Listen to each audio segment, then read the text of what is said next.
नमस्कार, स्वागत है आपका ट्यून बी सीरीज चैनल पर। आज हम लोग इस सीरीज का 35वां सेट करेंगे। ठीक, चलिए देखते हैं आज का पहला क्वेश्चन। पहला क्वेश्चन है पुष्यभूत या फिर वर्धन वंश का संस्थापक कौन था, है ना। तो पुष्यभूत या फिर वर्धन वंश का संस्थापक पुष्यभूत ही था, है ना। अब वर्धन वंश का जो वास्तविक संस्थापक माना जाता है वह प्रभाकर वर्धन को माना जाता है ना। वास्तविक संस्थापक बेसिकली होता क्या है? वास्तविक संस्थापक वो होता है जो अपने राज्य में न्याय व्यवस्था को कायम करे, अपने राज्य को समृद्ध करे, राज्य का विस्तार करे, है ना। तो ऐसे शासक को ही, ऐसे प्रथम शासक को ही क्या कहा जाता है? वास्तविक संस्थापक कहा जाता है। ठीक, अब इसका वास्तविक संस्थापक जो था वह प्रभाकर वर्धन था। ठीक, कहानी प्रभाकर वर्धन से शुरू होती है। प्रभाकर वर्धन की पत्नी यशोमती से 2 पुत्र और 1 पुत्री पैदा होती है। पुत्र राज्यवर्धन और हर्षवर्धन तथा पुत्री राजश्री पैदा होती है। ठीक, उसके बाद प्रभाकर वर्धन की मृत्यु के बाद उसका बड़ा पुत्र राज्यवर्धन राजगद्दी पर बैठता है ना। और वह अपनी बहन राजश्री का विवाह कन्नौज के शासक ग्रहवर्मा के साथ कर देता है। अब मालवा देश के शासक देवगुप्त ने कन्नौज पर आक्रमण किया और ग्रहवर्मा को मृत्यु के घाट उतार दिया तथा राज्यवर्धन की बहन राजश्री को कारागार में डाल दिया। जब यह बात राज्यवर्धन को पता चली तो उसने देवगुप्त को मार डाला, है ना, और अपनी बहन को बंदी गृह से मुक्त कराया।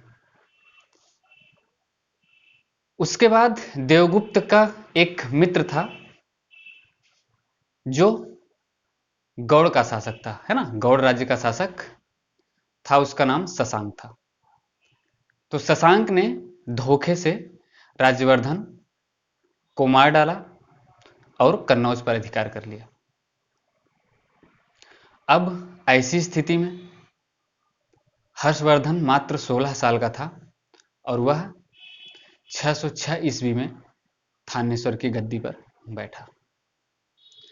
थानेश्वर की गद्दी पर बैठने के बाद उसने कन्नौज पर आक्रमण किया और गौड़ के शासक शशांक को मृत्यु के घाट उतार दिया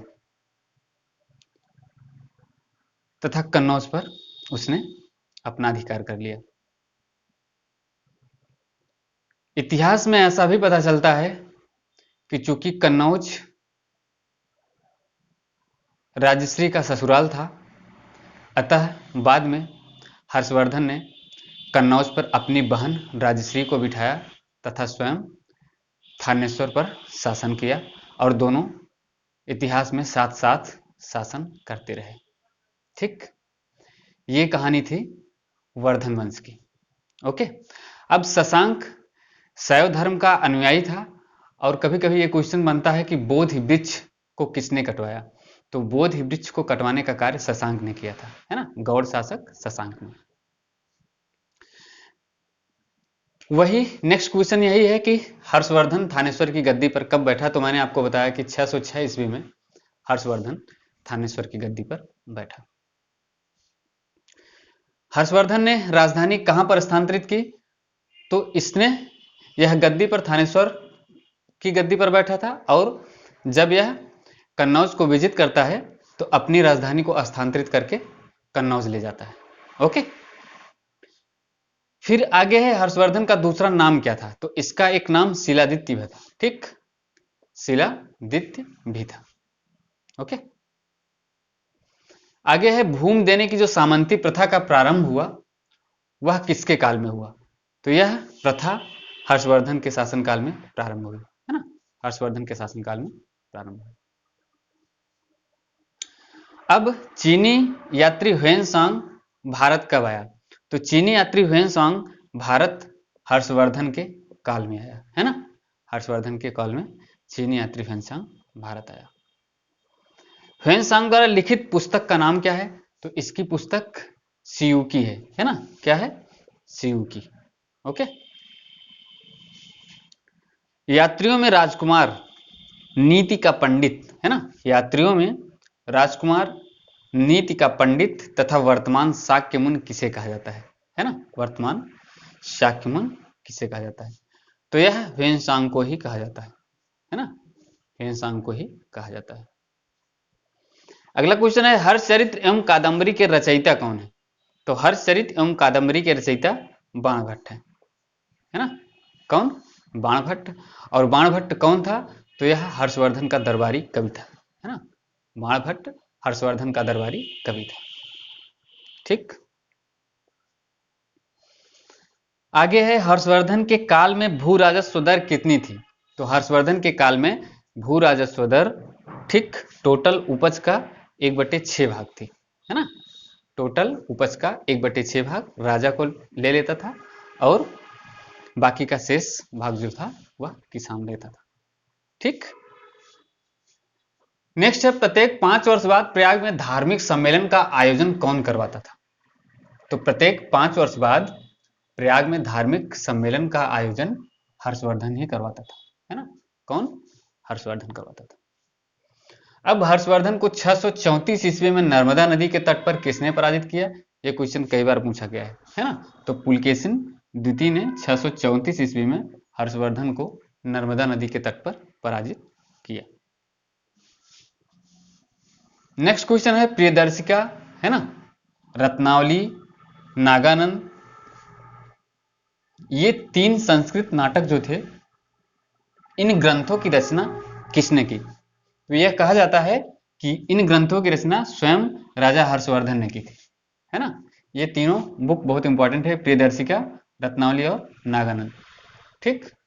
ये क्वेश्चन कई बार पूछा गया है। ठीक है। तो इसकी रचना जो है राजा हर्षवर्धन ने स्वयं की थी। अगला क्वेश्चन है, भारत का अंतिम हिंदू सम्राट कौन हुआ? तो भारत का अंतिम हिंदू सम्राट हर्षवर्धन को माना जाता है। ठीक। लेकिन कई जगह इसका खंडन भी किया जाता है कि न तो हर्षवर्धन भारत का अंतिम हिंदू और ना ही संपूर्ण भारत का सम्राट था, है ना।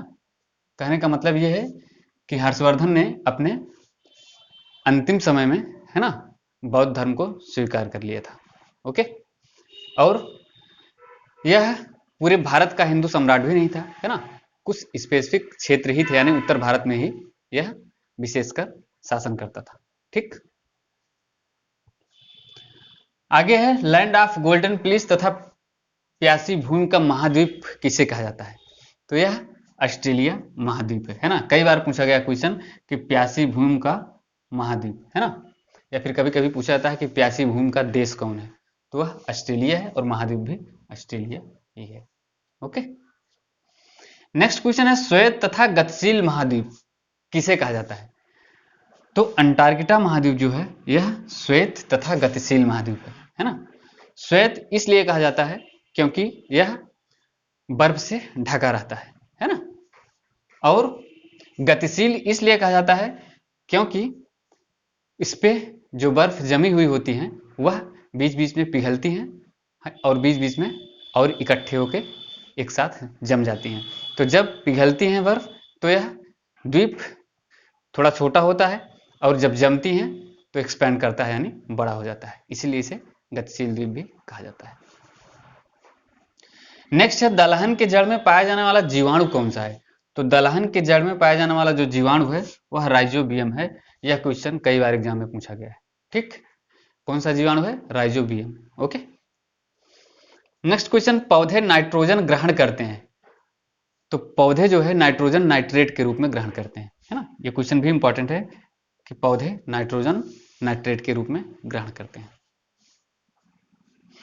अगला क्वेश्चन है, वित्तीय वर्ष की अवधि कब से कब तक होती है? तो वित्तीय वर्ष की अवधि 1 अप्रैल से 31 मार्च तक होती है ना। 1 अप्रैल से 31 मार्च तक वित्तीय अवधि होती है। प्रथम वित्त आयोग का गठन कब किया गया? सन 1951 में प्रथम वित्त आयोग का गठन किया गया है ना, 1951 में। और क्यों किया गया?